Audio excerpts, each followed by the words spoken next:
जीवन का शव। धन्य हैं वे जो शोक करते हैं, क्योंकि उन्हें शांति मिलेगी।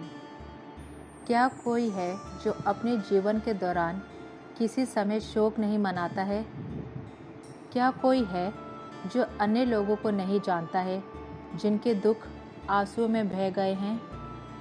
आजकल मीडिया दुनिया भर से हमारे घरों में चित्र लाता है और हम दुख देखने के लिए इतने आदी हो जाते हैं कि हम दर्द की नदी के प्रति उदासीन हो सकते हैं जो हमें घेरने लगती है। ऐसे समय थे जब यीशु खुद रोए थे और उन्होंने अपने लोगों के आंसू भी देखे थे जो उनकी भूमि पर विदेशी कब्जे के परिणाम स्वरूप हुए थे। बहुत से लोग उसके पास आते थे, बीमार या गरीब, विधवा, अनाथ, पापी, बाकी सभी लोग उससे बचते थे।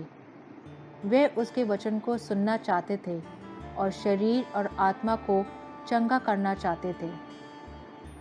मैथ्यू के सुसमाचार में यीशु वह मसीहा है जो इज़राइल के लिए भगवान के वादों को पूरा करता है और इस कारण से वे घोषणा करता है, धन्य हैं वे जो शोक करते हैं, क्योंकि वे शांति प्राप्त करेंगे।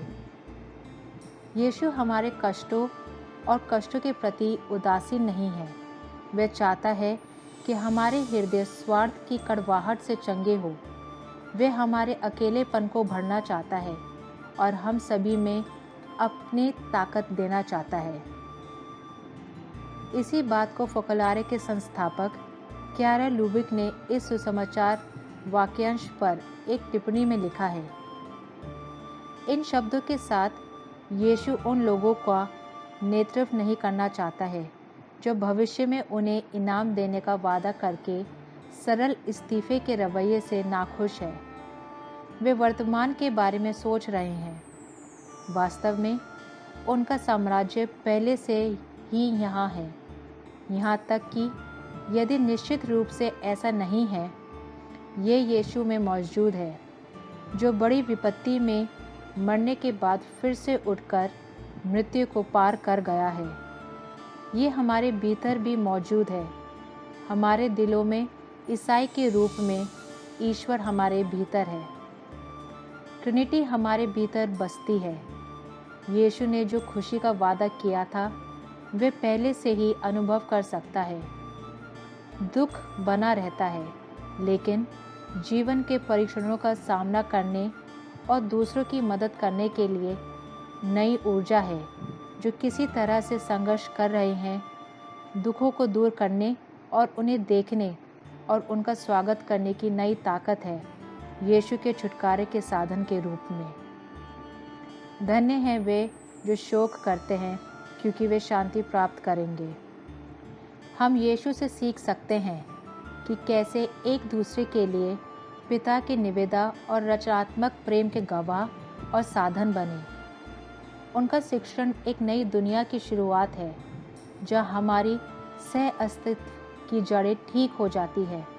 ये हमारे बीच ईश्वर की उपस्थिति को आकर्षित करता है और ये सांत्वना का एक अटूट स्रोत है जो हर आंसू को पी जाता है।